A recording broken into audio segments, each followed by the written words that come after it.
The china plates felt cool against my fingertips as I arranged them carefully around my parents' mahogany dining table. Through the kitchen doorway, I could hear Mom's voice carrying that particular tone, the one she reserved for explaining away disappointments. "Yes, Rebecca's here," Mom said into her phone, her voice dropping to what she probably thought was a whisper but carried perfectly into the dining room. "She's between opportunities right now. You know how the job market is these days." I set down the last plate and moved to the silverware drawer, letting the familiar rhythm of preparation calm the tightness in my chest. The annual Chin family reunion. 3 years ago I'd dreaded it. 2 years ago I'd almost skipped it.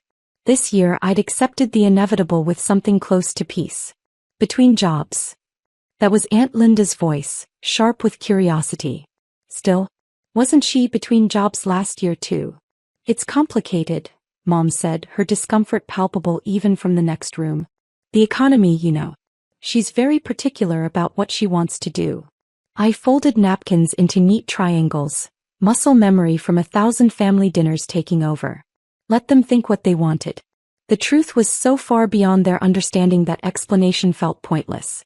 My sister Jessica breezed through the front door in a cloud of expensive perfume and designer confidence. Her heels clicked against the hardwood with the assured rhythm of someone who'd never questioned their place in the world. "Is she actually helping?" Jessica asked, not bothering to lower her voice. "Or just pretending to be useful?" "Jessica, please," Mom said, but there was no real reproach in it. I emerged from the dining room with a stack of serving bowls. Jessica looked me up and down, taking in my simple jeans and unmarked sweater with barely concealed disdain. "Still dressing like you shop at thrift stores, I see," she said, examining her manicured nails. "Some things never change." "Some things don't need to," I replied evenly, moving past her toward the kitchen. "That's the spirit of a chronic underachiever right there," Jessica called after me. "Just accept mediocrity and call it authenticity." Dad appeared from his study, already in his reunion mode, jovial, expansive, ready to show off his successful family to the assembled relatives. His smile faltered slightly when he saw me. "Rebecca. Good you're here early." He paused, choosing his words carefully. "Listen, when people ask what you're doing these days, maybe just say you're consulting. It sounds better than nothing." "I'm not doing nothing, Dad." Right. Your little projects." He waved his hand dismissively. "But to people who don't understand it might sound like unemployment. We don't want them to worry." "Worry about what?" "About you." He said it gently, the way you'd speak to someone who couldn't grasp simple concepts. "About whether you're okay. Whether we failed as parents somehow." Jessica laughed from the living room.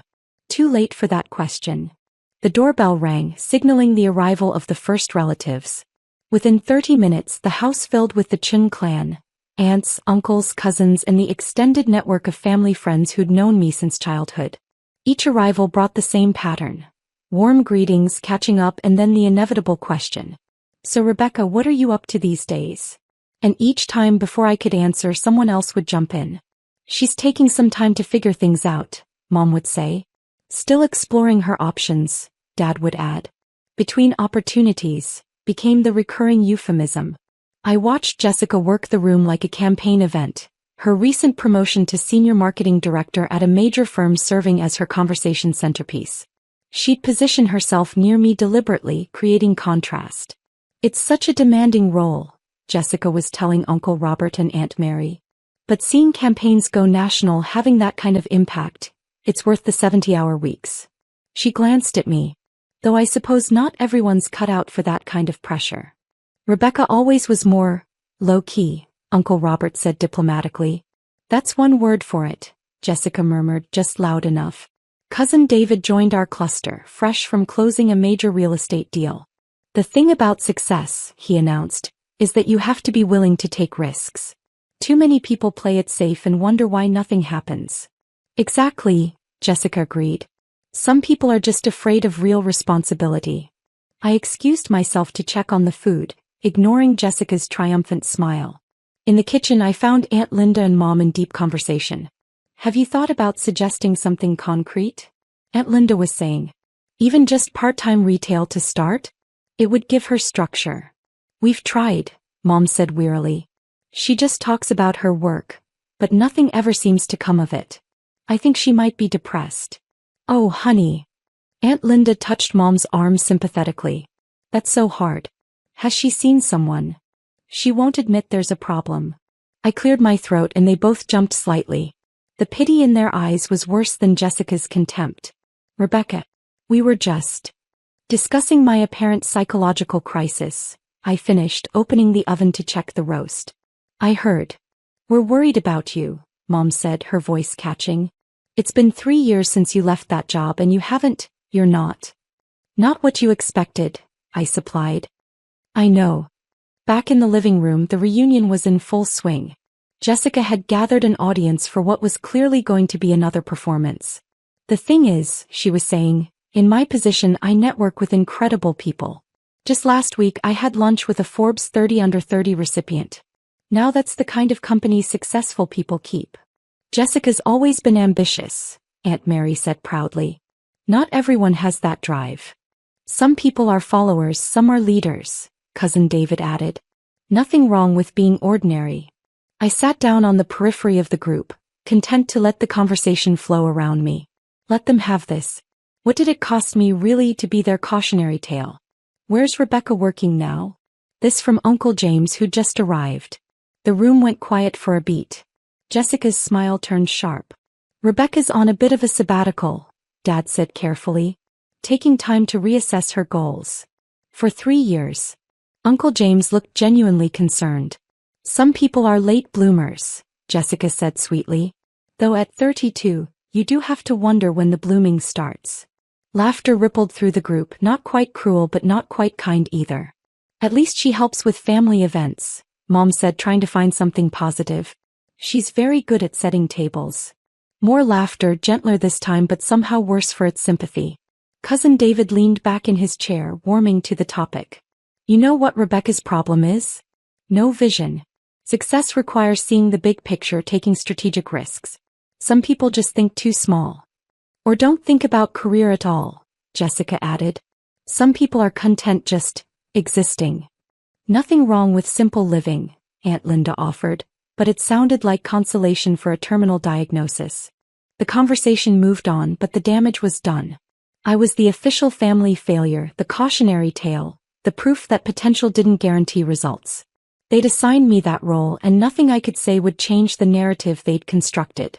Dinner was announced and we all migrated to the dining room, the same room where I'd laid out those plates hours ago. I ended up seated between Aunt Mary and Uncle Robert, both of whom treated me with the careful kindness reserved for the fragile.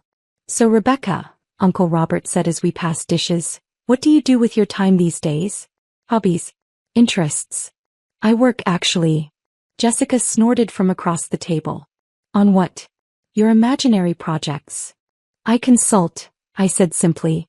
Consult. Jessica drew out the word mockingly. On what exactly? How to avoid employment. Jessica, Dad said, but his tone lacked conviction. No, I'm serious, Jessica continued. If Rebecca's working, why does she never talk about it? Why are there no business cards, no website, no evidence of this mysterious career? Some work doesn't require flashy marketing, I said quietly. Convenient excuse. Jessica turned to the table at large. Isn't that what all unemployed people say? That they're consulting or between opportunities? It's code for I gave up. That seems harsh, Aunt Mary said, but she was looking at me with that pitying expression again. Is it harsh to tell the truth? Jessica shot back. Look, I love my sister. But at some point we have to stop enabling this fantasy that she's got some secret successful life. She's unemployed. She has been for years. And the longer we all pretend otherwise, the longer she stays stuck. The table went silent. All eyes turned to me, waiting for a defense, a breakdown, something. I took a sip of water. May I have the potatoes, please? Jessica threw up her hands. See? This is what I mean. No ambition. No fight. No nothing. Dad changed the subject to Uncle James's new boat, and dinner proceeded with forced normalcy. But I'd been categorized now, officially filed under family concern with a side of disappointing child. After dinner, while I was clearing plates, I overheard Cousin David talking to a group in the living room. The economy's tough, sure, he was saying, but winners find a way. They network, they hustle, they make things happen. The people who fail are the ones who give up and make excuses. Rebecca's not even making excuses anymore, Jessica added. She's just accepted being a loser. Don't use that word, Mom said but weakly. What word should I use? Underachiever? Unmotivated? Face it, Mom. Some kids just don't turn out the way you hope. I loaded the dishwasher methodically, letting the voices fade to background noise. They needed this narrative. Jessica needed to be the successful daughter. My parents needed to explain away their confusion about me. The extended family needed a cautionary tale for their own children. What they didn't need was the truth. Aunt Mary found me in the kitchen, her face creased with concern. Rebecca, honey, can we talk? Of course. I want you to know that we don't judge you. Family is family, successful or not. I appreciate that. But I do worry. She took my hand. You're so isolated. No career, no social life that we can see. It's not healthy. Have you thought about talking to someone? There are therapists who specialize in... I'm fine, Aunt Mary. Really? But you're not, sweetie. You're not fine. You're alone and unemployed and hiding from the world. Her eyes welled with tears. We just want to help you. Before I could respond, Aunt Linda rushed into the kitchen, her face flushed with excitement. Turn on the TV, she practically shouted. Living room now. Everyone. The urgency in her voice pulled us all toward the living room. Uncle James already had the TV on, flipping through channels until he landed on CNN. The familiar news desk came into view and then... my face. Not a small photo. A full-screen image of me standing in front of the United Nations building, flanked by world leaders and humanitarian organization heads. Unprecedented achievement, the anchor was saying. At just 32 years old, Dr. Rebecca Chin has revolutionized global health infrastructure in developing nations, creating sustainable systems that have provided clean water and medical access to over 50 million people across 3 continents. The room went completely silent. The screen shifted to footage I recognized from 6 months ago, the opening of the water treatment facility in sub-Saharan Africa that had taken 2 years to develop and implement. Her innovative approach, the anchor continued, combines advanced filtration technology with community-driven maintenance programs, ensuring long-term sustainability without creating dependency on foreign aid. Another image flashed up, me shaking hands with the Secretary General of the UN. Dr. Chen's work has been praised by the World Health Organization, UNICEF, and numerous international development agencies. Her foundation, operating on what she calls radical transparency, publishes all financial data and outcome metrics publicly, setting a new standard for nonprofit accountability. Jessica made a small, strangled sound. The anchor smiled directly at the camera. And today, Time magazine has named Dr. Rebecca Chin their Person of the Year, citing her transformative impact on global health equity and her revolutionary model for effective humanitarian work. The screen filled with the cover. My face, professional and composed, under the banner, The Changemaker, How One Woman Revolutionized Global Health. Uncle Robert found his voice first. That's you. I nodded calmly, still holding the plate I'd been about to take to the kitchen. Dr. Chin joins a prestigious list, the anchor was saying, including world leaders, innovators, and activists. But what makes her selection particularly notable is the scope and measurability of her impact. Unlike many humanitarian efforts, Dr. Chen's work has demonstrable, trackable outcomes that have transformed millions of lives. The segment shifted to an interview clip, one I'd done reluctantly at the magazine's insistence. I don't do this for recognition, my TV self was saying. I do it because clean water and basic medical care shouldn't be privileges. They're rights. And we have the technology and resources to provide them. We just need to be willing to actually solve problems instead of managing them. Some have criticized your approach as too radical, the interviewer prompted. Good, TV me replied. If everyone's comfortable with your methods, you're probably not solving the real problem. Back in the living room, the news had moved on, but no one moved to change the channel. Your Person of the Year, Mom whispered. Time magazine Person of the Year. It's just a title, I said, setting down the plate. Dad couldn't finish the sentence. He pulled out his phone with shaking hands, typing frantically. There are dozens of articles. The New York Times, Washington Post, BBC. They're all covering this. Oh my God, Aunt Linda breathed. Rebecca, why didn't you say something? You never asked what I actually did, I replied simply. You asked if I had a job. Different question. Jessica's face had gone pale. You've been, all this time? Working, yes. Consulting, as I mentioned. I consult with governments, NGOs, and international organizations on sustainable infrastructure development. Cousin David scrolled through his phone, his expression growing more stunned by the second. You have a doctorate from MIT. A master's in public health from Johns Hopkins. You've published 17 papers in peer-reviewed journals on water sanitation and disease prevention. 18, I corrected gently. The newest one came out last month. You've given TED Talks, Aunt Mary said, staring at her own phone. Multiple TED Talks. With millions of views. Those were for fundraising primarily. The foundation needs visibility to attract donors and partners. Uncle James looked up from a tablet. Your foundation's annual budget is larger than some small country's GDP. We try to use resources efficiently. Mom was crying now, though I wasn't sure if it was from pride or shock or embarrassment. Rebecca, sweetheart, why didn't you tell us? I tried, Mom.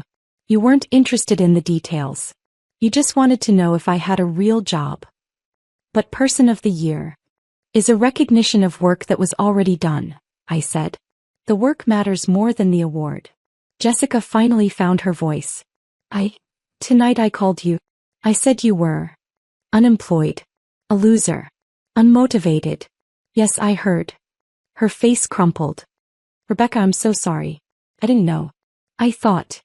You thought I was exactly what I appeared to be from your limited perspective, I finished. It's fine. You weren't wrong to think what you thought given the information you chose to see. But we should have asked, Dad said, his voice hollow. We should have listened. Perhaps. I picked up the plate again. But I wasn't doing this for your approval. I was doing it because 50 million people needed clean water more than I needed you to understand my career choices. The TV had moved on to other news, but phones were buzzing all around the room as relatives discovered articles, videos, interviews, years of work that had been publicly documented for anyone who cared to look. Forbes ranked you as one of the top 50 philanthropists under 40, Uncle Robert read aloud. They estimate your foundation's impact at over $3 billion in economic development. The multiplier effect of health infrastructure is significant, I acknowledged. Aunt Linda was scrolling through photos on her tablet. You've met with presidents, prime ministers. Is that you with the Dalai Lama? He came to one of our facility openings in India. Very kind man. Jessica sat down heavily, her phone clutched in her hand. I told everyone you were a failure. I made you the family joke. And you're Person of the Year. Those two things aren't connected, I said. What you thought of me doesn't change the work. What the magazine thinks of me doesn't change the work either. The work exists separately from everyone's opinions about it. But I was so cruel, Jessica whispered. You were operating on incomplete information and your own insecurities, I replied. People do that. Mom approached me tentatively as if I'd become a stranger. Why didn't you correct us? All those times we introduced you as unemployed, all those pitying looks. Why did you let us think that? Because correcting you would have required explaining, and explaining would have required time and energy I preferred to spend on actual work. Your assumptions about my life didn't affect my life. They only affected your understanding of it.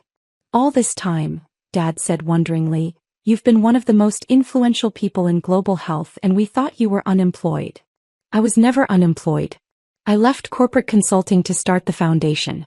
That was always the plan. But you never told us the plan. I tried, Dad. 3 years ago when I gave notice I told you I was starting a humanitarian organization focused on infrastructure. You said I was throwing away my career. Mom cried for a week. Jessica told me I was being naive and stupid. I met their eyes calmly. So I stopped explaining. I just did the work. The room fell into an uncomfortable silence, broken only by the continued buzzing of phones as more relatives discovered the news. Cousin David cleared his throat. I said some things tonight. About success and taking risks and... You weren't wrong, I interrupted. Success does require risk. I risked everything. My savings, my reputation, relationships with people who couldn't understand the choice. Those were strategic risks based on careful assessment. You were right about that principle even if you misapplied it to me. I called you ordinary, he said quietly. Maybe I am. 50 million people have clean water not because I'm extraordinary, but because the solution was straightforward. We just needed someone willing to implement it without getting distracted by ego or politics. Uncle James was still reading articles. They're saying you'll probably win the Nobel Peace Prize next year. Multiple experts have mentioned you as the front-runner. Awards committees make their own decisions, I said. I can't control that. Can't control, Jessica laughed, a slightly hysterical edge to it. Rebecca, you're going to win a Nobel Prize and you're acting like it's no big deal. It's a big deal to the Nobel Committee. To me, it's a distraction from the work. I gestured around the room. Like this. This whole evening has been about your perception of success versus reality. But the reality is the same whether you understand it or not. 50 million people had their lives improved. That happened regardless of what you thought of me. But we should have known, Mom insisted, tears streaming freely now. We're your family. We should have supported you. You supported the version of me you could understand, I replied. I don't fault you for that. Understanding requires interest and effort. And you weren't interested in the details of international development work. You wanted me to have a recognizable career. When I didn't, you categorized me as failed and moved on. Aunt Mary was crying too now. I told you to get therapy. I said you were depressed and hiding from the world. I am hiding from the world, I agreed. From this world where success is measured by job titles and social media presence. I prefer the world where success is measured by water quality tests and infant mortality rates. The front door opened and more relatives arrived, late arrivals who hadn't been there for dinner. Aunt Linda immediately thrust her phone at them. Look, Rebecca's Person of the Year. The new arrivals went through their own version of shock and disbelief, pulling up articles and videos, trying to reconcile the quiet woman in jeans with the global humanitarian leader on their screens. Uncle Chin, the family patriarch, arrived last. At 83, he'd seen generations of family drama with philosophical detachment. He looked at me, then at the assembled relatives with their phones, then at the TV still displaying news coverage. Let me guess, he said dryly. You all spent the evening telling Rebecca she was a failure, and now you've discovered she's more successful than everyone here combined? Uncle Chin, Dad started. Don't. The old man waved his hand dismissively. I saw this coming 3 years ago. Rebecca has her grandmother's eyes. That woman rebuilt a village after the war with nothing but determination and intelligence. I knew Rebecca would do something similar. He approached me, his weathered face creasing into a smile. Person of the Year. Your grandmother would be proud. Thank you, Uncle Chin. Though I suspect you don't care much about the title. The title helps with fundraising, I admitted. Donors like supporting award-winning organizations. So in that sense it's useful. He laughed, a deep rumbling sound. Always practical. Yes, very much like your grandmother. He turned to the room at large. You want to know why you didn't see this? Because you were looking at Rebecca and seeing your own definitions of success. You wanted her to fit your understanding of achievement. She refused to shrink herself to match your limited vision. We just wanted her to be happy, Mom protested weakly. She is happy, Uncle Chin replied. She's just happy doing things you didn't value enough to notice. Jessica had been silent for several minutes, scrolling through article after article. There are profiles of you in every major publication. Forbes, Fortune, The Economist. They all call you a visionary. They call me what serves their narrative, I said. I'm not a visionary. I'm a problem solver who happened to solve a big problem. You've been invited to speak at the World Economic Forum, Cousin David read. You turned them down. 4 times, I confirmed. Those conferences are where people talk about solving problems. I prefer to spend that time actually solving them. Aunt Linda approached tentatively. Rebecca, I need to apologize. I was so condescending, so presumptuous. You were concerned, I interrupted. Misguided but concerned. I don't hold it against you. But I treated you like a charity case. You are a case for charity, Uncle Chin interjected. Just not the kind you thought. Rebecca showed you charity by not embarrassing you with the truth until you forced the issue. The evening devolved into a strange reception where relatives who'd pitted me hours ago now tried to process their whiplash. Some apologized profusely. Others tried to claim they'd always known I was destined for greatness. A few, like Uncle Chin, simply accepted the revelation and moved forward. Jessica cornered me in the kitchen while I was finally washing those dishes. "I don't know what to say," she began. "Then don't say anything," I suggested gently. "I built my entire identity around being the successful daughter. And it turns out I'm not even close to your level. We're not in competition, Jessica. Aren't we? Wasn't that the whole point of tonight? You letting me mock you, letting everyone pity you, and then revealing your person of the fucking year." "The point of tonight," I said carefully, "was having dinner with family. The time announcement happened to coincide with the reunion. I didn't plan some dramatic reveal. But you could have told us before. You could have prevented all of this." "Prevented what? You being honest about your opinions? Everyone revealing how they really saw me." I dried a plate slowly. "This wasn't punishment, Jessica. This was just reality. You thought I was a failure because that's what you needed to think to feel successful. The magazine naming me Person of the Year doesn't change who I've been for the last 3 years. It just changes your perception." He was crying now, makeup running. "I'm so ashamed." "Don't be. Be curious instead." I handed her a dish towel.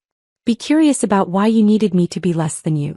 Be curious about what success actually means beyond titles and salaries. Be curious about what you might be missing when you judge people by surface appearances." "How are you so calm about this?" "Because I knew who I was before tonight and I'll know who I am tomorrow. External validation doesn't change that." I glanced at her. "Does it change you?" He thought about that. "I don't know. Maybe it should." Later, as the reunion was winding down, various relatives approached with requests. Could I get them into exclusive events, introduce them to important people, help with their causes? I deflected politely, offering foundation contacts for legitimate charitable interests but maintaining firm boundaries. Mom found me putting on my coat to leave. "Don't go yet," she pleaded. "We need to talk about this properly. We just did for 3 hours. But I still don't understand. Why hide this from us?" "I didn't hide it, Mom. It was all public information. Multiple articles, speeches, the foundation website. It was all there for anyone who wanted to look. You just never looked because you'd already decided what my story was." "That's not fair." "It's completely fair," I said, not unkindly. "You wanted me to have a conventional career you could brag about to relatives. When I chose differently, you stopped listening. You're not unusual in that. Most people do the same thing." Dad joined us in the foyer. "What happens now?" "Now I go home, prep for tomorrow's video conference with the Kenyan Health Ministry and continue my work. Same as always." "But everything's changed," he insisted. "Nothing has changed except your awareness. The work was happening before tonight. It'll happen after tonight. Your understanding of it is irrelevant to its existence." "That's harsh, Rebecca." "It's honest." I opened the door. "You're my family and I love you. But I can't live my life seeking your approval or fearing your judgment. I tried that for years and it was exhausting. So I stopped. I chose the work over your comfort. That was the right choice for me and for the 50 million people who benefited from it." "When can we see you again?" Mom asked, her voice small. "Next reunion probably. Unless there's a birthday or holiday. But we want to be part of your life." "You are part of my life," I said gently. "You're just not the center of it. The work is the center. You can either accept that and engage with who I actually am, or you can continue to be disappointed that I'm not who you wanted me to be. Either way, I'll still love you and I'll still do the work."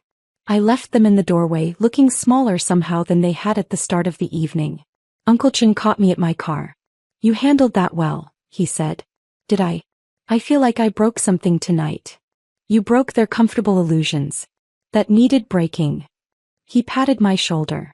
"Your grandmother used to say, the people who love you for who they think you are will struggle when they meet who you actually are. Tonight they met you. Give them time to adjust. And if they don't adjust? Then you continue being who you are and they continue being who they are and you love each other from that honest distance." He smiled. "It's not ideal but it's real. And real is better than pretend."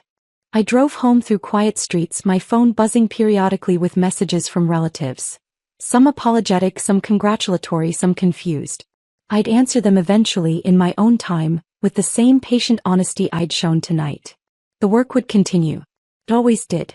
Tomorrow there would be meetings about the sanitation project in Bangladesh, grant applications for the medical access program in rural India, and follow-up data from the water systems in Ethiopia. None of that changed based on magazine covers or family opinions. But tonight had clarified something I'd suspected for years. Validation from others was irrelevant to doing meaningful work. Whether my family understood or approved, whether magazines awarded titles or critics dismissed efforts, the work existed independently of all that noise. 50 million people had clean water because I'd chosen to solve a problem rather than manage perceptions.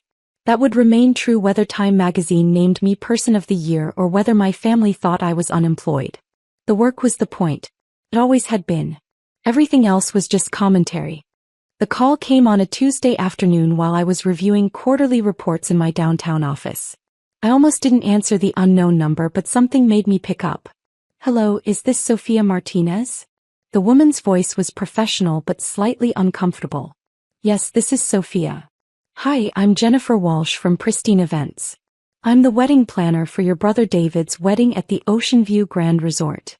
I set down my coffee cup. David hadn't spoken to me in months, not since our last family dinner where he'd made it clear I wasn't welcome at family gatherings anymore. "Okay, what can I help you with?" "Well, this is rather awkward, but I received a call from your parents this morning. They've asked me to remove you from the guest list entirely." Her voice dropped slightly. They said, and I quote, "She's not family anymore and isn't needed at this celebration." I leaned back in my leather chair, gazing out at the city skyline through my floor-to-ceiling windows. "I see. And what did you tell them?" "I told them I'd handle it professionally. I'm calling all affected guests personally." She paused. "I'm sorry, Ms. Martinez. This must be difficult to hear." "That's very considerate of you, Jennifer. Can I ask you something?" "Of course. Are you happy with the Ocean View Grand Resort? Is everything meeting your expectations for the wedding?" She seemed surprised by the question. "Oh yes, absolutely. It's one of the most beautiful venues we work with. The staff has been incredible, the facilities are world-class. We're so fortunate they had availability for next Saturday. It's usually booked solid months in advance." "That's wonderful to hear. I'm glad David chose such a nice place." I picked up my phone and opened my contacts. "Jennifer, I need to make a quick call. Can I call you back in about 10 minutes? "Sure, that's fine. Again, I'm really sorry about this situation." After hanging up, I dialed my assistant. "Maria, I need you to connect me with Jonathan Pierce at Ocean View Grand Resort immediately." "Right away, Ms. Martinez." Within 2 minutes, Jonathan was on the line. As the general manager of the flagship property in my resort chain, he'd been expecting my call about the Martinez wedding booking. "Sophia, I got your message about reviewing the event for this weekend. How would you like me to handle this?" "Jonathan, I want you to call the wedding planner, Jennifer Walsh from Pristine Events, and inform her that due to a scheduling conflict, the resort needs to cancel the Martinez wedding. Full refund of all deposits, of course. Explain that we've had a last-minute corporate buyout event that requires the entire facility." "Understood. Should I offer alternative dates?" "No. Make it clear that we're unable to accommodate any future bookings for this particular client." I glanced at my watch. "Also, please ensure that our other 6 resort locations in the area are informed that we cannot accommodate this wedding at any of our properties." "I'll handle it immediately. Anything else?" "Yes, when you speak with Ms. Walsh, please be sure to mention that this decision came directly from the chain's owner. Don't elaborate beyond that." "Of course, Sophia. Consider it done." I hung up and waited. Exactly 8 minutes later, my phone rang. "Ms. Martinez? This is Jennifer Walsh again. I just received a very unexpected call from the resort." "Oh, what did they say?" "They're canceling the wedding. Complete cancellation. They said there's been a last-minute corporate event that requires the entire facility." Her voice was strained with stress. "This has never happened to me before. Never. I've been planning weddings for 12 years. "That's terrible, Jennifer. What did they say exactly?" The general manager said the decision came directly from the chain's owner. He was very apologetic but firm. "No alternative dates, No other locations in their chain. Nothing. I could hear papers rustling. Ms. Martinez, I have a wedding for 200 people in 5 days and I have no venue. I don't know what I'm going to do. That does sound challenging. Did they give you any other details? Not really. Just that it was a corporate decision from someone high up the chain. She paused. Wait, did you say your last name was Martinez? Like the wedding? Yes, David Martinez is my brother. Oh my God.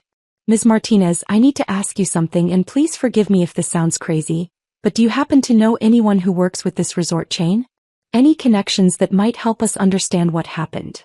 I smiled, looking at the framed photo on my desk from the ribbon-cutting ceremony when I'd acquired the Ocean View chain 3 years ago. Jennifer, can I share something with you? Please, anything that might help. The corporate buyout they mentioned, that would be my company. I'm the owner of the entire Ocean View resort chain. The line went completely silent for nearly 10 seconds. You own the resort chain? All 7 properties in the region, yes. I acquired them through my hospitality investment firm 3 years ago. But your family, they said you weren't family anymore. They made it sound like you were. She trailed off. Like I was what, Jennifer? Like you were struggling. Like you weren't successful. Your brother mentioned something about you having unrealistic dreams and your parents said you were finally learning to be realistic about your limitations. I laughed, but not unkindly. Jennifer, can I ask you to do something for me? Yes, of course. Could you conference in my brother? I think there's been some miscommunication in my family that needs clearing up. Are you sure? I mean, I'm just the wedding planner. This seems very personal. Trust me, this is the best way to handle it. Can you call him now? A few minutes later, David's voice joined the call. Jennifer, what's going on? Please tell me you found a solution for the venue crisis. David, I have your sister Sophia on the line with us. What? Why? His tone immediately turned cold. Jennifer, I thought we made it clear that Sophia isn't involved in this wedding. We don't need her trying to insert herself into our celebration. David, I said calmly, Jennifer called to let me know I'd been removed from the guest list. Good. I'm glad she handled it professionally.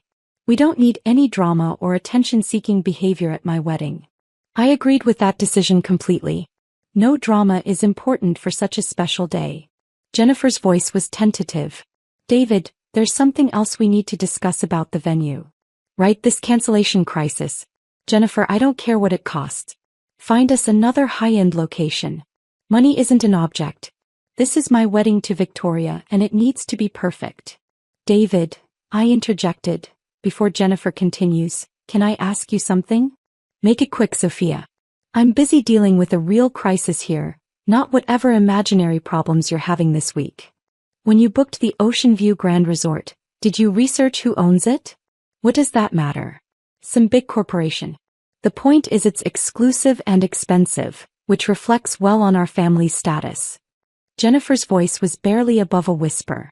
David, your sister owns the resort chain. The line went silent again.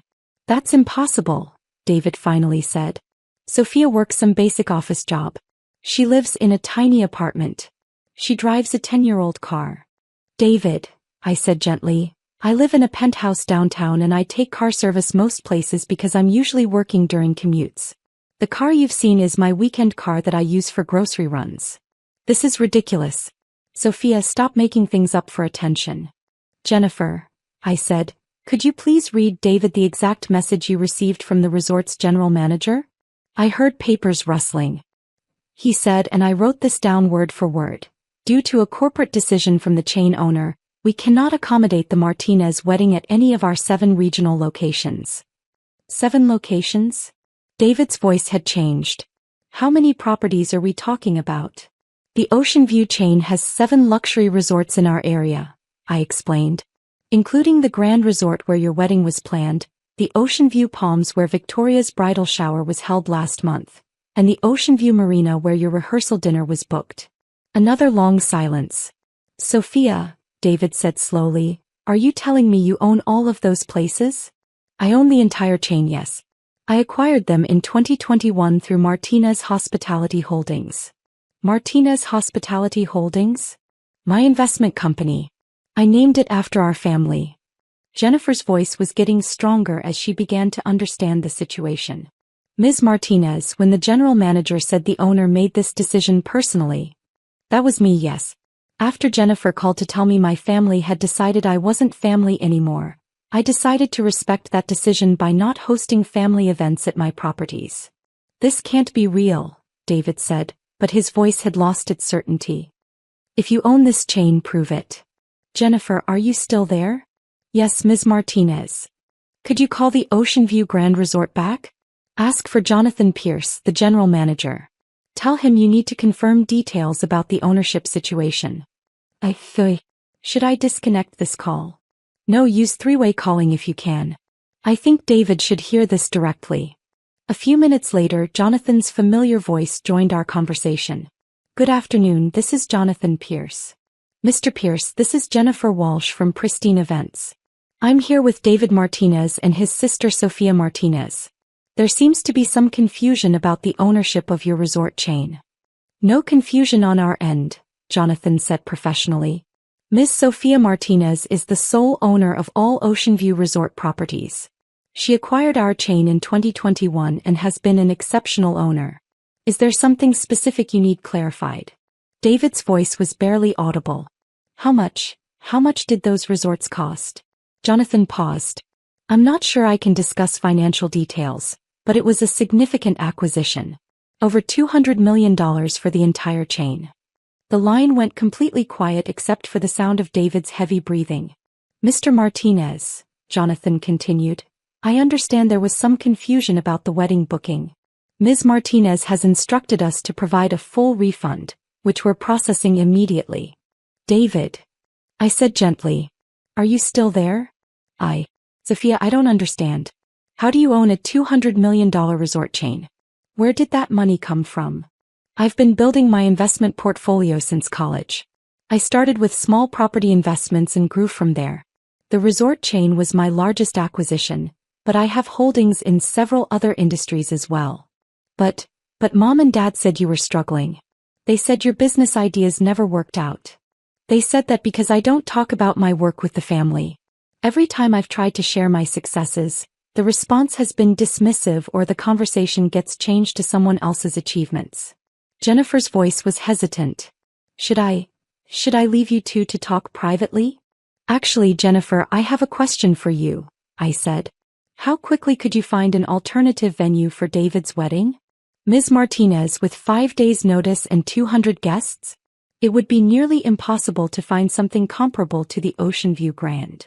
What if I told you I could guarantee you a venue that's even more exclusive? David's voice was sharp. Sophia, what are you doing?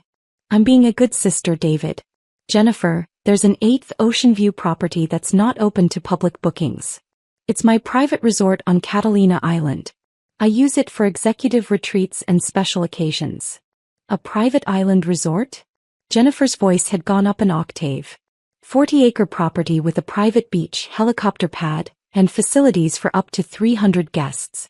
Full catering staff, event coordination, luxury accommodations for the wedding party and immediate family. David's voice was strained. Why would you, after everything we said? Because despite what happened today, you're still my brother. Anne Victoria deserves a beautiful wedding. I don't know what to say. You don't need to say anything right now, David. You're probably in shock. But here's what I propose. You and Victoria can have your wedding at my private resort, all expenses covered. Full luxury service, helicopter transport for the bridal party, everything you dreamed of and more.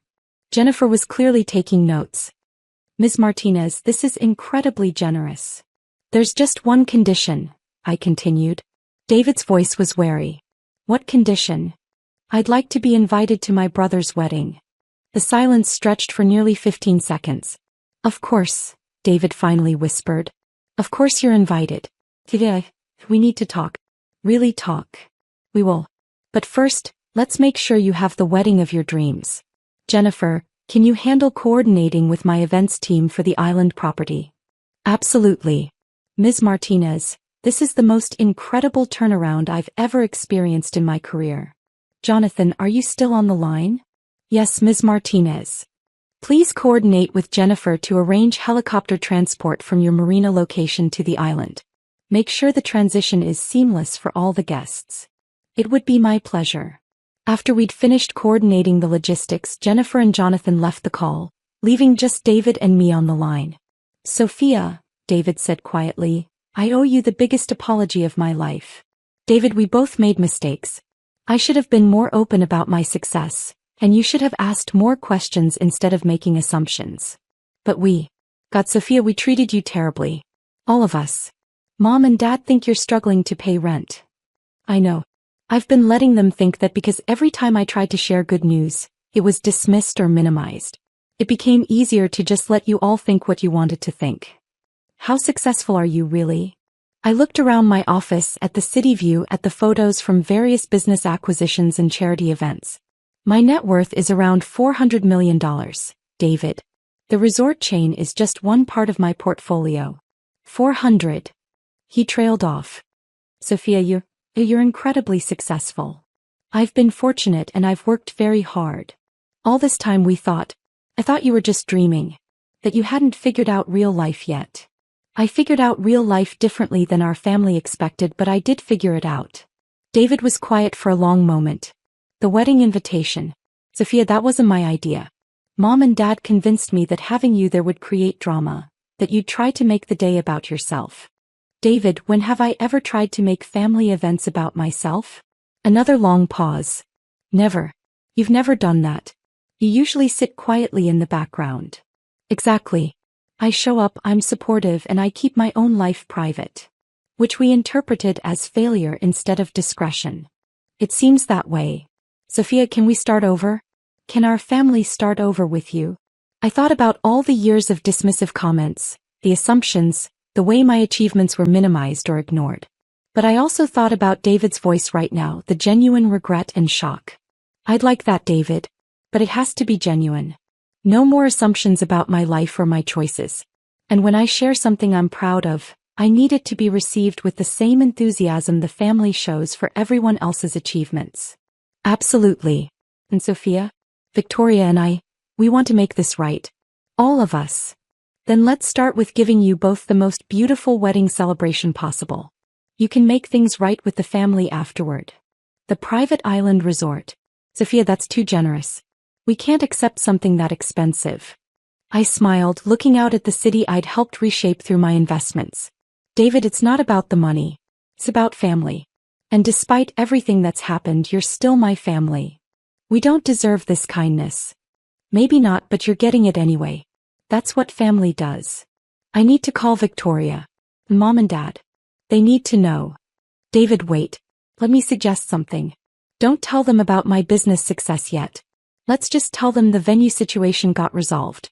After the wedding, when everyone's relaxed and happy, we can have a family conversation about everything. Why wait? Because right now they're going to be defensive and embarrassed. Let's give them a beautiful wedding celebration first, then address the bigger issues when emotions aren't running so high. You're probably right. You've always been the smart one in the family. We're all smart in different ways, David. We just haven't been very good at recognizing that in each other. 3 days later, I stood on the deck of my private resort, watching the sun set over the Pacific as the final preparations were completed for David's wedding. The island looked absolutely magical, with thousands of white lights strung between the palm trees, elegant seating arrangements on the beach, and a dance floor positioned perfectly to overlook the ocean. Victoria had cried when she first saw the setup. Sophia, this is more beautiful than anything I ever imagined. My parents had been quiet since arriving on the island, clearly overwhelmed by the luxury and exclusivity of the venue. They kept asking questions about how I'd arranged such an elaborate location, and I kept giving vague answers about having connections. The ceremony itself was perfect. David's vows brought tears to everyone's eyes, and Victoria looked absolutely radiant in her dress. As they exchanged rings with the ocean as their backdrop, I felt a genuine happiness for them that I hadn't expected after everything that had happened. During the reception, my father approached me at the bar. Sophia, this place, how did you manage to secure something like this? I've never seen anything so beautiful. I'm glad you're enjoying it, Dad. But the cost. This must have cost more than most people's houses. How are we going to pay for this? I smiled, sipping my champagne. Don't worry about the cost. It's handled. But Sophia, you can't afford something like this. Nobody can, except maybe billionaires. Dad, we agreed to have family conversations after the wedding. Tonight is about David and Victoria. He nodded, but I could see the questions churning in his mind. Later, during the dancing, my mother pulled me aside. Sophia, I need to apologize for the invitation situation. David told me what happened with the wedding planner. It's okay, Mom. No, it's not. We made assumptions about you, about your life, and we were wrong to exclude you. We can talk about all of this tomorrow. Tonight is about celebrating. But I feel terrible. You arranged this incredible celebration for David after we treated you so poorly. I looked around at the fairy tale setting, at David and Victoria dancing under the stars, at family members enjoying themselves in ways I'd rarely seen. Mom, seeing everyone happy like this is worth it. Family is complicated, but it's still family. You're a better person than any of us deserved. We all make mistakes. What matters is what we do moving forward. The next morning, the entire family gathered for brunch on the resort's main terrace. The atmosphere was relaxed, with everyone still glowing from the previous night's celebration. So, my father said, setting down his coffee cup, I think it's time for some honest family conversation. David and Victoria exchanged glances. Dad, there are some things about Sophia that we need to discuss. Like how she managed to arrange all of this luxury. Among other things, David said carefully. I took a breath.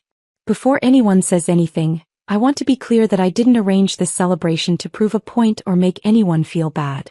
I did it because I love this family despite our communication problems. Communication problems? My mother raised an eyebrow. Mom, when was the last time you asked me about my work? Really asked, not just made polite conversation. She was quiet for a moment.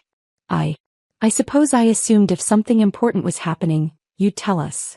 I tried to many times. But every time I shared good news about my business, the conversation got redirected to someone else's achievements, or I was told I was being unrealistic. My father frowned. That's not true. We've always been supportive. Dad, 2 months ago I tried to tell you about a major business acquisition I'd completed. You told me I should focus on getting a stable job with benefits instead of chasing dreams. Victoria spoke up quietly. What kind of acquisition? I looked around the table at my family, these people I loved despite everything. I bought a chain of luxury resorts for $200 million. The silence was absolute. $200 million? My mother whispered. The Ocean View Resort chain. 7 properties, including the one where you originally booked the wedding. David leaned forward. Sophia, tell them the rest. I own the resort we're sitting on right now. This is my private island. My father set down his coffee cup with shaking hands. Your private island. Along with various other real estate investments, technology companies, and financial holdings. My total net worth is approximately $400 million. My mother stared at me for a long moment. $400 million. Yes. And we told people you were struggling. We worried about your future. We excluded you from family events because we thought you were unsuccessful. I know. My father's voice was barely audible.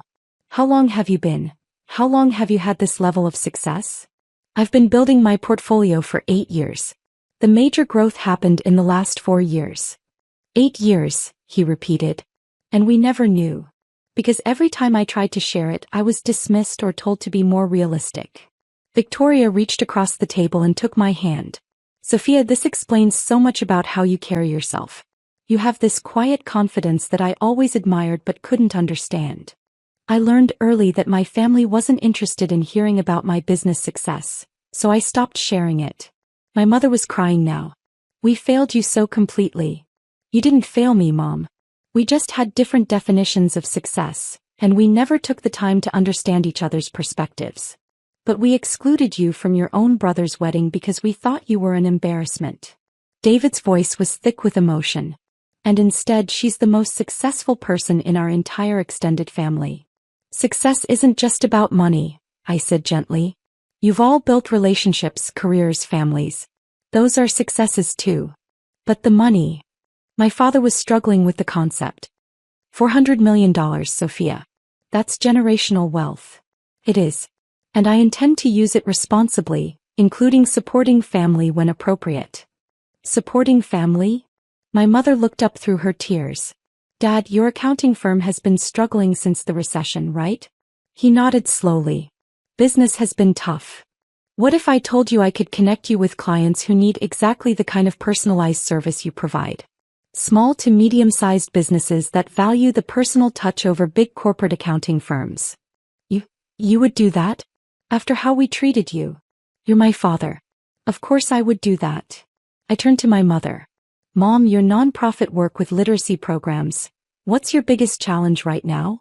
Funding, she said immediately. We have the volunteers and the demand, but not enough resources to expand our programs. What if funding wasn't an issue? What if you had enough resources to implement every program you've dreamed of? Her eyes widened. Sophia, you can't just solve our problems with money. I'm not solving your problems. I'm offering to provide resources so you can solve them yourselves. There's a difference. David was shaking his head in amazement. Sophia, you're talking about changing our entire family's trajectory. I'm talking about what family does for each other when they have the resources and the opportunity. But we don't deserve this, my father said firmly. We treated you terribly. Deserve is a complicated word, Dad. Do any of us really deserve the good things that happen to us? Or do we just try to be grateful and use our opportunities responsibly? Victoria was wiping away tears. You're incredible. The way you're handling this, the grace you're showing. I've never seen anything like it. I've had time to think about this moment, I admitted. I knew eventually the truth about my success would come out. I decided long ago that when it did, I wanted to handle it with love instead of anger. My mother reached for my hands. How do we make this right? How do we rebuild our relationship with you? By starting fresh. By asking questions instead of making assumptions. By celebrating each other's successes instead of minimizing them. By being a family that lifts each other up instead of tearing each other down. Can you forgive us? My father asked. I looked around the table at these imperfect people who had raised me, supported me in their own limited ways, and yes, sometimes hurt me with their assumptions and dismissiveness. But they were also the people who had taught me values, encouraged my education, and shaped me into someone capable of building the success I'd achieved. There's nothing to forgive, Dad. There's only moving forward together. David raised his champagne glass. To moving forward together. And to Sophia, who taught us what real grace looks like. As we toasted, I felt something I hadn't experienced with my family in years. Genuine connection, honest communication, and hope for our future together. Later that afternoon, as the family prepared to return to the mainland, Victoria hugged me tightly. Thank you for giving us the most beautiful wedding imaginable. But more than that, thank you for giving our family a second chance. Thank you for welcoming me back into it, I replied. As the helicopter lifted off with my family aboard, I stood on the beach and watched them disappear into the sky. Tomorrow we'd begin the real work of rebuilding our relationships. There would be awkward conversations, learning curves, and probably some missteps along the way. But for the first time in years, I felt like I had my family back. And that was worth more than all the business success in the world. My phone buzzed with a text from David. Thank you for everything. But mostly, thank you for being the sister we didn't deserve but somehow got lucky enough to have. I smiled, looking out at the ocean, and typed back, thank you for being my family. Always. The conversation started innocently enough at Sunday dinner, the way these family gatherings always began before spiraling into subtle competitions and thinly veiled criticisms. Sarah had spent the first 20 minutes showing off photos of her latest home improvement project, a kitchen renovation that featured marble countertops, custom cabinets, and a backsplash that she'd been planning for months. It's amazing what homeownership allows you to do, she said, scrolling through her phone to display yet another angle of the pristine granite surfaces. The equity just keeps building month after month. Unlike some people who throw money away on rent every single month with nothing to show for it. Mom passed the potatoes and nodded approvingly, her face lighting up with maternal pride. Sarah's always been the smart one with money. Very practical about long-term investments and building wealth. She thinks ahead. I continued eating my dinner quietly, accustomed to these subtle digs about my apparent financial shortcomings. To the family, I was the underachiever, the one who worked at what they assumed was a small consulting firm, drove a modest Honda Civic that was 3 years old, and lived in what they believed was a rental apartment in a less prestigious part of town. Speaking of rent, Dad chimed in, cutting his steak with more force than necessary, maybe it's time you started thinking seriously about your future, Emma. You can't rent forever like some college student. At 29, most successful people are building equity and investing in real estate, not paying someone else's mortgage month after month. Sarah leaned back in her chair with a satisfied smile, clearly enjoying her position as the financially successful sibling. I mean, I totally get it. Not everyone has the credit score or down payment saved up for property ownership. The requirements are pretty steep these days.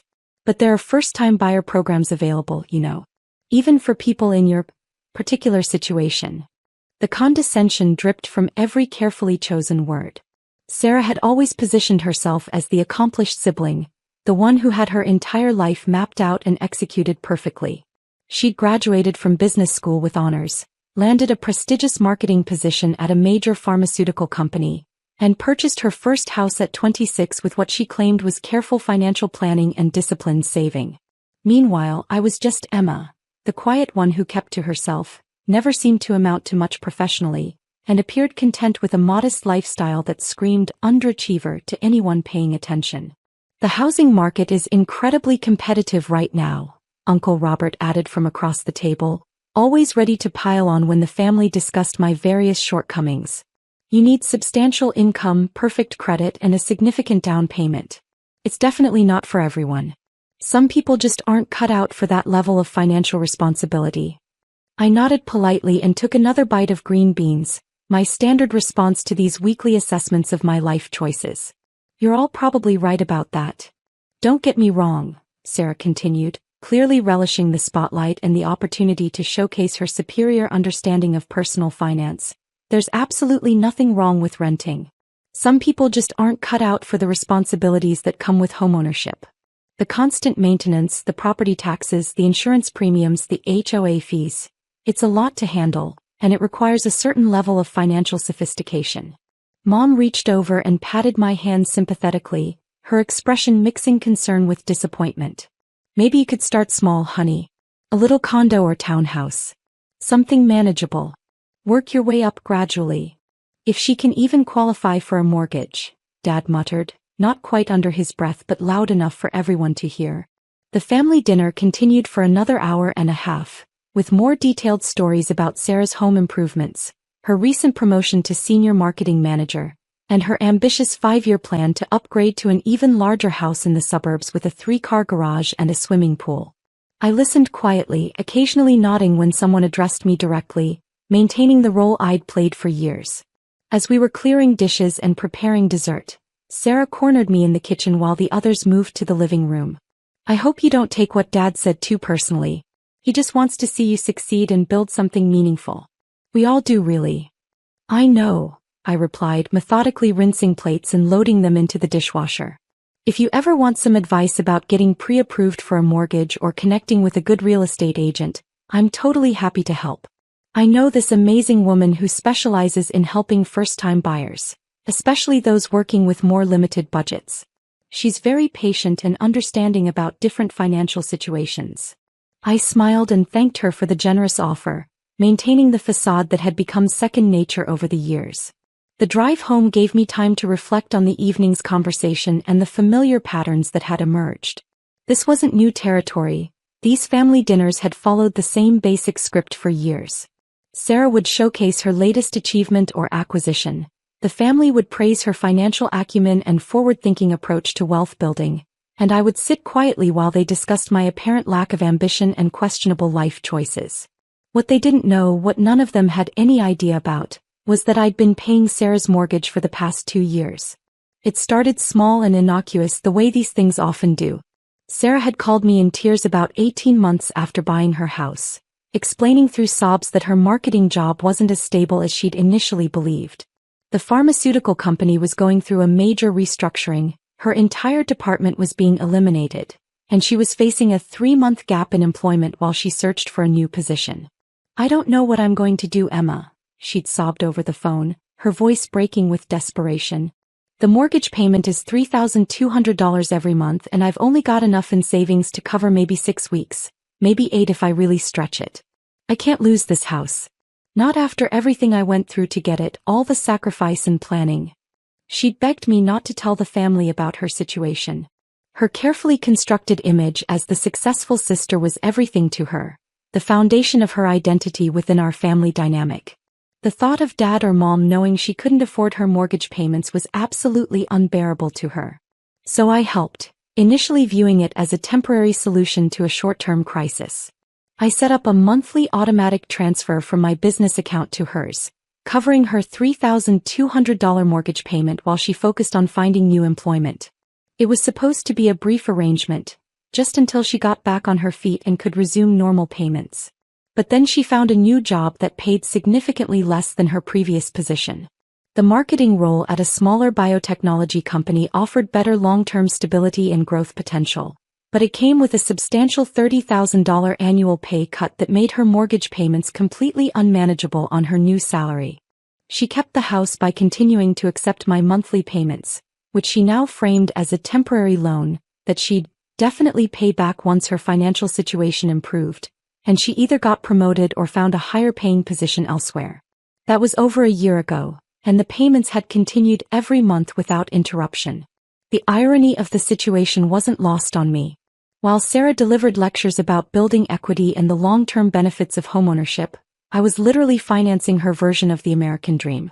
Every month, I transferred $3,200 to keep her afloat financially, while she basked in the family's admiration for her supposed financial success and planning capabilities. The consulting firm I supposedly worked for was actually a cover for my real business, a property management company that I'd built from the ground up over the past 5 years. I owned 17 rental properties scattered across the city, generating enough passive income that I could afford to subsidize my sister's lifestyle without significantly affecting my own financial stability or long-term investment plans. But explaining that reality would require revealing the entire web of lies and assumptions that had become the foundation of our family dynamic. Sarah couldn't admit she was struggling financially without destroying her carefully maintained image, and I'd grown tired of trying to prove myself to people who'd already decided I was the family disappointment. Monday morning brought my usual routine of reviewing rental income reports and maintenance schedules. I checked the overnight email from my property manager, Janet, who handled most of the day-to-day operations while I focused on acquisitions and strategic planning. My 17 properties were performing well, with occupancy rates above 95% and rental income continuing to increase with market rates. The Riverside property is getting multiple applications from qualified tenants, Janet reported during our weekly call. 3 different candidates, all offering above the listed rent. We could probably get $2,800 instead of the advertised $2,600, maybe even $2,900 if we're selective. I approved the increase and moved on to reviewing expense reports for recent renovations on a duplex downtown. Business was thriving, better than thriving actually. The strong real estate market meant my properties were appreciating in value while generating steady rental income that I reinvested in additional acquisitions. My phone buzzed with a text message from Sarah. "Thanks again for dinner last night. Mom absolutely loved seeing the whole family together like that. By the way, I'm super excited about the new backsplash. Already thinking about redoing the master bathroom next. You know how home improvement projects go. There's always something else to update." Smiling face with smiling eyes. I stared at the message for a long moment, processing the casual tone and the mention of another expensive renovation project. The bathroom upgrade would probably cost another $15,000 to $20,000, money she didn't have, that would inevitably be financed through credit cards or personal loans that she'd struggle to repay on her reduced salary. That evening, I made a decision that had been building in my mind for months. I called Janet first, my voice steady and businesslike. "I need you to stop processing the monthly payment from Sarah Matthews for the Riverside property, effective immediately. The $3,200 monthly transfer that's been coming through automatically? Are you sure about this? I can set up a different payment method if there's an issue with the current banking setup." "No," I said firmly, my decision crystallizing as I spoke.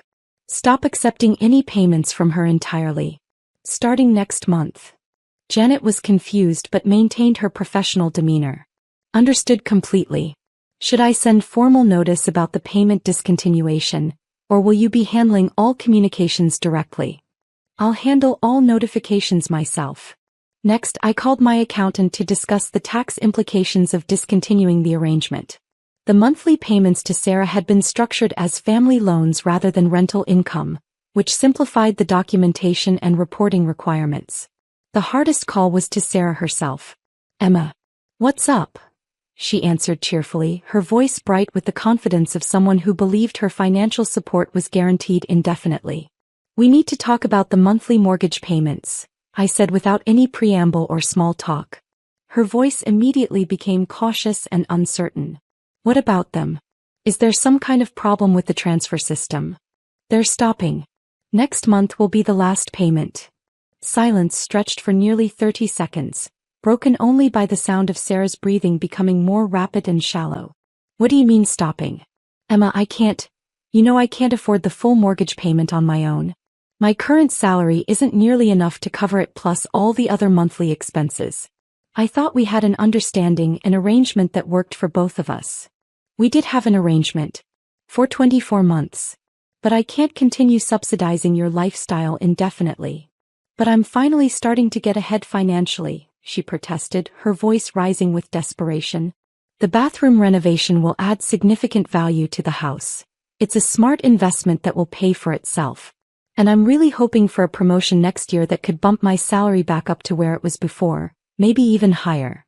I listened patiently as she explained why this particular moment wasn't good timing, how she just needed a few more months to get everything properly sorted out and stabilized. The same explanations and promises I'd been hearing for 24 consecutive months. "Sarah, I can't keep subsidizing your mortgage while you lecture me about financial responsibility and the importance of building equity." "What are you talking about? I never lecture you about money or anything like that. Last night at dinner, you spent over an hour explaining why I should buy property and build equity instead of throwing money away on rent every month." Another long pause as the implications sank in. "That's completely different though. I was just trying to be supportive and helpful. Give you some friendly advice based on my own experience. Advice about homeownership and building wealth, while I pay your mortgage every month." Her voice became smaller and more defensive. "You know I appreciate everything you've done for me. I can't lose this house, Emma. It would absolutely destroy me professionally and personally. And if the family found out that I've been struggling financially, that I couldn't actually afford this place on my own, that's not my problem to solve anymore." The conversation ended badly, with Sarah crying and making increasingly desperate promises about revised repayment schedules and more realistic timelines for financial independence. I felt guilty about her distress but also relieved that the charade was finally ending. The pretense had gone on far too long. 3 days later, Sarah called an emergency family meeting. "I need to tell everyone something really important," she announced when we gathered at Mom and Dad's house Thursday evening. Her eyes were red-rimmed from crying, and she looked like she hadn't slept much over the past few days. "What's wrong, sweetheart?" Mom asked immediately, her maternal instincts activated by Sarah's obvious distress. Sarah took a shaky breath and looked around the room at all of us. "I've been having some serious financial difficulties. More significant than I've let on to anyone.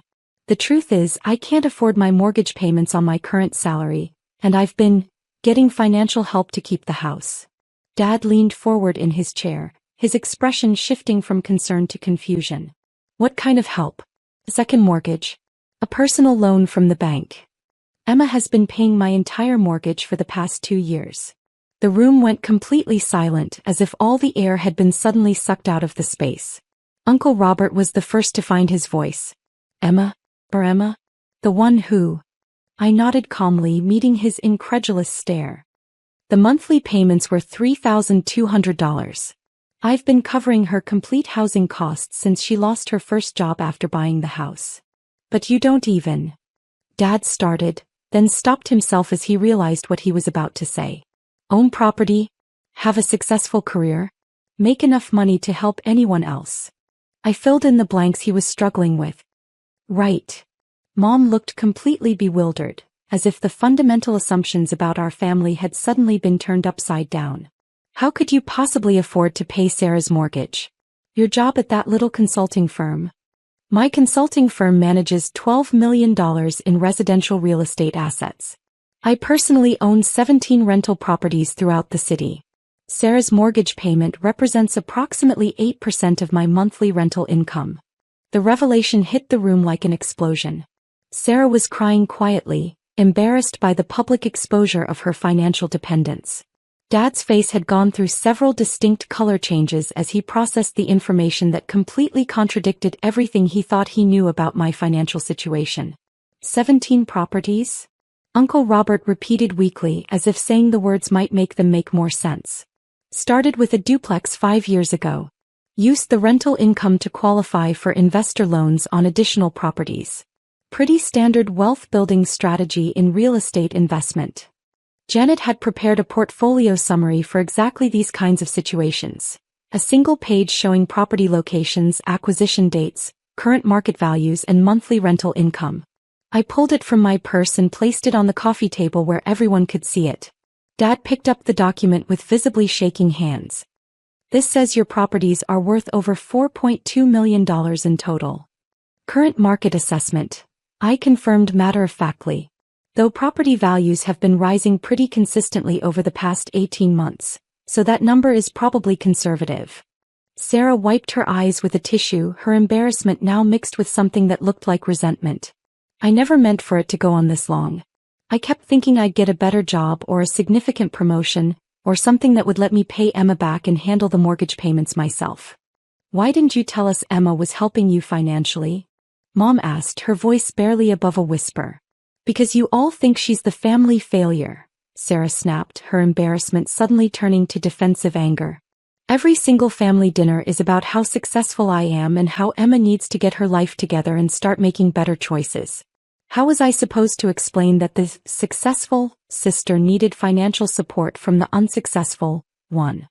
The room fell quiet again as everyone absorbed the full implications of what had been revealed. So when you've been giving me advice about building equity and buying property? I said to Sarah, letting the sentence hang in the air. I know exactly how it sounds, she said miserably. I wanted to keep up the image, you know? I worked so incredibly hard to buy that house, and when I couldn't afford it anymore, I couldn't bear to admit failure to everyone. Dad cleared his throat awkwardly. Emma, I owe you a serious apology. We all do. We've been completely wrong about your situation for years. Wrong about a lot of things, I agreed, my voice remaining calm and measured. But why didn't you ever say anything? Mom asked, her confusion genuine. All these years of us thinking you were struggling financially, making assumptions about your career? Because it didn't matter what any of you thought about my success. I didn't need your approval or recognition to build a profitable business. But I did get tired of funding Sarah's lifestyle while she lectured me about financial responsibility. Uncle Robert was still staring at the property portfolio document. You've been carrying all of this financial success quietly for years while you what? Made assumptions? Offered unsolicited advice? Treated me like the family disappointment. I shrugged. Real estate investment isn't particularly dramatic or exciting. You buy properties, maintain them properly, collect rent, and reinvest the profits. It's boring and steady, which doesn't make for exciting dinner conversation. Sarah looked up from her tissues. What happens now? With the house, I mean. That's your problem to solve, I said firmly. You have 30 days to figure out how to cover your mortgage payment without my financial support. I can't afford it on my current salary. You know that's impossible. Then sell the house. Downsize to something you can actually afford on your income. Or find a way to increase your earnings. But I'm not subsidizing your lifestyle anymore. The family meeting ended with a lot of uncomfortable silence and half-hearted apologies that felt more obligatory than genuine. Dad promised to be more supportive and less judgmental in the future, while Mom insisted she'd always believed in my potential, despite all evidence to the contrary. Uncle Robert asked for investment advice, which felt particularly ironic given his previous commentary about my financial prospects. Over the following weeks, Sarah explored her limited options with growing desperation. She listed the house for sale and started looking at smaller condos and townhouses that would fit within her actual budget. The elaborate bathroom renovation plans were quietly abandoned, along with several other home improvement projects she'd been planning. The hardest adjustment for her seemed to be accepting the reality of living within her actual means. For 2 full years, my financial support had allowed her to maintain a lifestyle that significantly exceeded her income. Without that safety net, she was forced to make real choices about spending priorities and lifestyle expectations. At the next family dinner, the entire dynamic had shifted dramatically. Instead of Sarah showing off expensive home improvement projects and dispensing financial advice, the conversation focused on her house hunting process and plans for downsizing to a more manageable living situation. Dad asked thoughtful questions about my real estate business operations, while Mom wanted to understand how I'd managed to build such a successful portfolio so quietly. "I still can't believe you never said anything about your success," Sarah admitted over dessert, her voice carrying a mixture of admiration and resentment. "All those times we made comments about your career prospects or your apartment." "I live in a one-bedroom apartment because I don't need much personal space," I explained patiently. "My money goes toward acquiring income-producing assets, not lifestyle inflation or impressing other people." "But you could afford a much nicer place, a luxury condo or a house." "I could afford a lot of things. That doesn't mean I should buy them just because I can." The conversation that evening was fundamentally different, more honest, less performative, with genuine curiosity replacing the previous pattern of subtle competition and judgment. Sarah was still adjusting to her new financial reality, but she seemed somewhat relieved to drop the exhausting pretense of effortless success. A month later, she found a qualified buyer for her house and purchased a smaller condo that fit comfortably within her actual budget. The equity from the sale paid off her accumulated credit card debt and provided a modest emergency fund for future unexpected expenses. "It's actually really nice," she told me when I helped her move into the new place. "Smaller obviously, but I don't have to constantly worry about affording the monthly payments. And no more pretending to be something I'm not financially." The family dynamics continued to evolve gradually. Dad started asking for my opinion on financial matters and investment strategies, while Mom seemed genuinely interested in understanding how I'd built my business so successfully. Uncle Robert, perhaps most transformed by the revelation, had become almost deferential in his interactions with me. But the biggest change was in my relationship with Sarah. Without the financial dependence and the constant need to maintain false appearances, we could finally be completely honest with each other about our respective situations. She was working diligently on rebuilding her financial stability and independence, while I was learning to be more open about my successes and long-term goals. The Sunday dinners became more balanced conversations, with everyone contributing their perspectives rather than one person dominating with carefully curated achievement stories.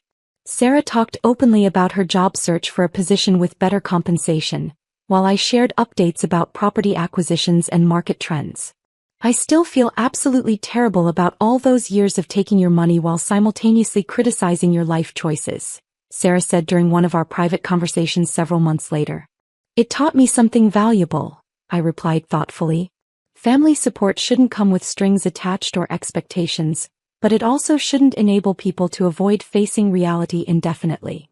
Looking back, the 2 years of secret financial support had been both manageable from a business perspective and emotionally exhausting on a personal level. I'd gained important insights into the difference between helping someone through a genuine temporary crisis and subsidizing their permanent lifestyle choices that exceeded their actual means. Sarah's house sale closed on a Tuesday afternoon in November. That evening, she sent me a text message. "First mortgage payment on the condo, paid entirely from my own account. Feels absolutely amazing. Thank you for everything you did and for finally saying no when you needed to." The message felt like closure on a chapter that had defined our relationship for far too long. Sarah was learning to live authentically within her means, while I was learning to set appropriate boundaries that protected both my financial resources and my emotional well-being. The family had adjusted to a completely new understanding of everyone's actual circumstances and capabilities. No more assumptions about success or failure based purely on outward appearances or lifestyle choices. No more lectures about financial responsibility from someone who couldn't afford their own supposedly successful lifestyle. Most importantly, no more monthly transfers to maintain someone else's carefully constructed illusion of prosperity while being treated as the family disappointment who couldn't get her life together. That felt definitely worth celebrating.